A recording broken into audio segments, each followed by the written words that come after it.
Hello guys, welcome to a new video of the Bobby Fischer series. In the last video we ended the game of the century.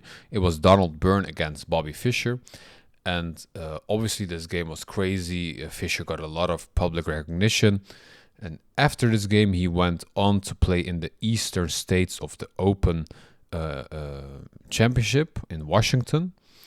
And this was held in the Thanksgiving weekend, in which Hans Berlinger he topped the 56 player field, scoring 6-1, and Bobby Fischer had 5.5 as a tied second place with other players. So that's a nice result. And here we will look at Fischer against Attilio di Camillo. And Attilio was actually a very well-known chess player. He was the Pennsylvania state champion. He was a mentor and coach of Lisa Lane, and Lisa Lane went on to become the US woman champion in 1959. So you can say he knows a lot about chess, and let's see how the game goes. So Fischer starts with e4. Until now we saw Fischer starting with knight f3, going for the king's Indian attack, but he opts for e4. Here comes e5, knight f3, knight c6. And here you can go for an Italian, you can go for the Spanish, and Fischer likes playing the Spanish. And here we'll actually see the first game in which Fischer plays the Spanish. So let's see how it goes. Here comes a6, bishop a4, and knight f6. This is all standard, all theory. White simply castles, and here comes a b5, bishop b3. And here comes d6. This is all very normal. This is a more positional approach. You can also go for a bishop c5 and then go for d6. So you get this out of the pawn chain here. Or you can go for a bishop b7. But Attilio decides to play d6. Nothing wrong. It's all fine. And here Bobby Fischer plays c3. And with c3, when black decides to play knight a5, attack your bishop, you have a safe square for the bishop, and you also prepare d4, and after takes, you have this very nice center with the two pawns. So it has a multi-purpose move. And now comes bishop g4, and this is a really nice move because as a Ruy Lopez or Spanish player with white, you usually want to accomplish h3 before this bishop comes in. So after bishop g4, Fischer plays h3 anyway. Now comes bishop h5. And why this pin is so important is because if we decide to play d4 now, e takes d4, c takes d4, and after the bishop sacrifices itself for the knight, you cannot take with the queen because then the pawn is hanging. For example, this, and then the pawn is hanging, the bishop will fall. So if you play d4 now, you have to take with the g-pawn. And you can see this looks really ugly, so you don't want this to happen. So that's why this pin is really annoying for white. So you cannot play d4 yet. So Bobby Fischer plays d3. And now comes bishop e7. All very standard, very normal. Black wants the castle.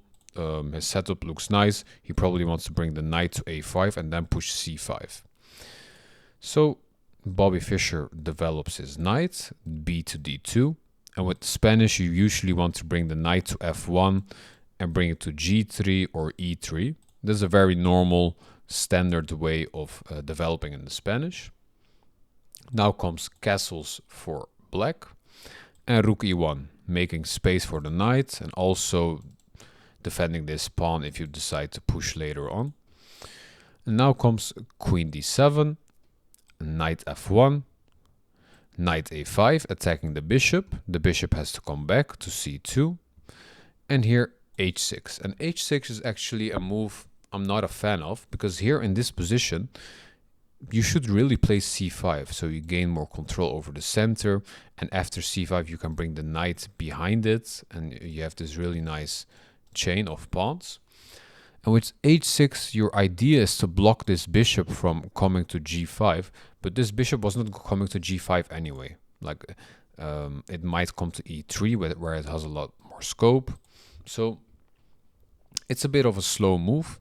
And here we can go for this d4 idea because the knight is not on c6 anymore, defending this square. So that's why you should have played c5, so you prevent d4 from coming. So d4 is a really nice move here. But Bobby Fischer plays actually a really crazy move here, weakening his king side a lot, and that's g4. And with g4, well, you can see it's really weakening all those squares around the king, especially the dark squares. So if this bishop comes in later with the queen, it can get very dangerous. So here Bobby Fischer, or first Attilio, plays bishop to g6, simply defending his bishop. And now comes knight to g3. So this was Bobby's idea. He wants to play g4 and then knight to g3. So he can have really nice attacking possibilities later on. And here comes knight to h7. And it's a move I don't really understand. Okay, you're defending this square 3 times, which is nice. Maybe you want to play f4 later on, or simply have a scope for this bishop. But in this position, still c5 and knight c6 seem very logical. Or bringing this rook, because that's doing nothing at the moment. And you can see Fischer's pieces are all looking towards the king side. Those knights, like, it's really all focused towards the king side here. So knight h7, and now comes a knight to f5. That's a nice move. You cannot really take, because then we have this massive pawn chain looking towards the king side. We will play king h2, rook g1, and simply go for a king side attack like this. So you cannot really take.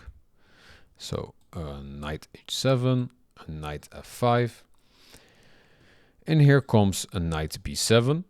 And with knight b7, Attilio probably wanted to bring the knight back like this, so it helps with the king side defense.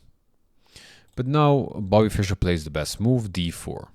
d4 is a really nice move, just simply taking more space and control over the center. After e takes d4, c takes d4, you can see we control all those squares. And now comes a knight to d8, wanting to bring it to a knight e6. And now comes knight e7 check, queen takes e7, and d5. This is a really nice move, because after d5, the knight cannot come in anymore. And this knight rook's really stupid. It went to a5, b7, d8, and it cannot even come back here anymore. So it has to go back to b7. So it looks really stupid for black playing all those knight moves. And now comes c5. I don't really understand this move, because if you play c6, you're actually trying to attack this center. But by playing c5, Bobby Fischer is obviously not going to play like this, so you can develop your knight for free. Playing c5, we have this permanent pressure of the pawn on those files, so the knight really has to go back here. So okay, Attilio plays c5, and you can see material-wise we're still equal. Nothing has been won by Fischer yet, but it's just all the pressure white has and towards the king side, which really makes the difference here. And here comes bishop f4, probably wants to bring it to g3 and have pressure on this backwards pawn, a really nice move. And here comes knight to b7 again. So you can see all those moves Attilio made with his knight, queenside knight, and Fischer at the same time managed to develop and just have a lot more control. So here comes bishop to g3, rook f to e8, having more control over this push perhaps coming on later. And here comes a4. And obviously taking would be really bad, because then we have this pressure on the rook. The rook has to move, and afterwards we can bring the bishop to c6 and have this pressure. So taking is really bad. You can push, but black actually plays the best move, which is queen to f6, pressuring this pawn. And now comes a takes b5, a takes b5, and you can see we have this stare down on the a file. But Fischer first plays the best move, which is king g2. It's a really nice move. And now comes a knight to g5, simply developing the knight since the bishop is not looking at the knight anymore. It went here. So we have more space now for the knight. And here the best move is actually rook takes a8. Because after rook takes a8, we have rook takes a8 again. And now comes knight to h4. Simply wanting to take this bishop because it's attacking this pawn, and it will have a lot of scope later if we push. So if you try to save this bishop, we can play e5 anyway. And now we have this stare down, so the best move is to take. We take back, d takes, and now comes the knight to f5. So you can see this knight move maneuver was really good. Look how active this knight is. You cannot really push this because then we simply take this pawn. So that would be really bad. So, for example, if you take and we play knight f5, you can play either queen d8 or bring the rook to e8 and defend this pawn. But now we have this amazing move, f4. You cannot take, because then I will take with check. You simply lose the rook. Oh, sorry. So you have to move the knight. The best move is knight h7, but now we simply take. And this is a really nice position. I mean, look at this. We have two amazing pawns. The knight's very active. Those are really weak. The queen will probably come to d3 and we will push those pawns and win. So that's a lot in the future. That's why rook takes a8 is amazing here. Simply gaining time, because after this, the rook is gone to the a file and we have more time now to make this push happen. Okay, that didn't happen. Bobby Fischer played knight takes g5, which is also a nice move. Knight takes g5. Here comes ace takes g5. And you can see those pawns are really doubled. This looks really ugly.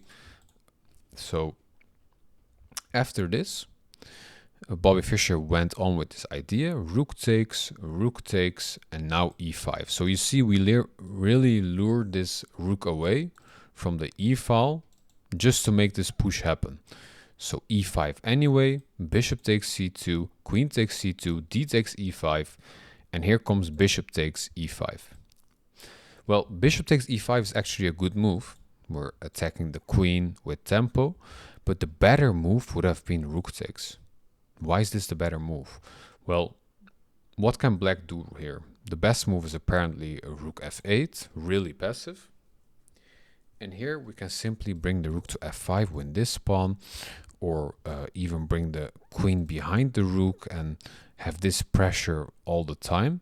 So for example, something like this. And this would have been really dangerous because we can simply push the pawn. The knight has to come here to defend this square. And we have a lot more pressure with the rook like this. But Fischer played bishop takes e5, attacking the queen. Queen comes back to d8. And now comes d6. We can simply start pushing right now. You can see those pawns are really weak. The knight has to defend that pawn, also defend this pawn. But you can see that it's actually attacked twice and only defended once. So why can we not simply take it? Well, after takes, we can actually take this pawn. So you took this pawn for the c pawn. And now this knight is under some heavy pressure. For example, if you play the rook here, we simply take. So you have to defend it somehow. You can also play rook a6, which is the best move. But then we will just bring back the bishop and bring this rook here, and we'll have a lot of pressure. So taking is not really possible. So Attilio decides to play c4, gain more space, and if I move the knight, at least this pawn is not hanging. That was his idea. Probably wanted to take the pawn now. But now we simply play queen e4. This is an amazing move. Why? If you take now, we can simply play bishop takes, and if you take back, the rook is hanging, so taking back is not possible. That's why this move's so amazing, because we're having this pressure on the rook. So Attilio decides to play a knight to c5. Here comes queen to c6. Knight to d3. Looks like a fork, forking two pieces, but simply rook to e3. Well, why not just take the bishop here? Because the bishop is really annoying and defending this pawn. Well, if you take the bishop, rook takes, what do you have now? You cannot really defend this. For example, if you play something like this, we'll bring the queen back, push, and put the rook on e8. So that would be really dangerous. You can also not block the pawn like this, because then we'll play rook e7. You have to move back and we will simply win. Checkmate you. So you have to actually sacrifice the queen. So taking the bishop is also not good here. So Attilio decides to play rook c8. Here comes queen b7, rook b8, and we can really see this dance in the middle of the board in which the queen moves, the knight moves, like all the pieces maneuvering to see what's best for both sides, which I find really interesting. Now comes queen d5, and now the knight has to move again. Knight to b4, queen to c5, attacking the knight again, knight to d3, attacking the queen again, and now queen to d4. Here comes rook b6, and this is the losing move. Well, why is this losing? Because we're attacking this pawn twice. What makes this so bad? Well, the problem is we can simply push here, and after rook b7, you can see it's attacked twice. The bishop cannot defend on the light square, so pushing made the bishop useless while defending this pawn. So how can we actually defend this? The knight is protected. We cannot really try to win this pawn. We will simply get taken. If we try to play something like this, still this is losing. So here you have one move only which wins the game. And that's actually crazy. Try to pause the video and find the only winning move for Bobby Fischer. So the only amazing winning move, it's actually a brilliant move, is bishop c7. It's attacked, it can be taken twice, and it's not even defended. But how does this work? Well, if the queen takes, we simply make another queen, right? So this doesn't work. Well, what happens if the rook takes? Well, if the rook takes, we have rook to e8, check, and you're going to lose the queen. So you cannot actually take this bishop. You cannot take the pawn now, because it's only attacked once, because the bishop is actually blocking the rook from attacking it twice. So if you take, you simply lose the queen. There's nothing black can do here. So Attilio played a desperado. He tried to give a check, simply king to f1, and there's nothing black can do. So in this position, Attilio resigned the game. And yeah, I think this bishop move was really amazing. It was the killer blow. Everything else is simply, like if you play bishop takes g7, this is simply equal, as you can see. And everything else loses. For example, queen d5 is losing, like nothing works. And I think that's really beautiful. Thank you for watching the video. And I'll see you on the next Bobby Fischer game. Bye bye.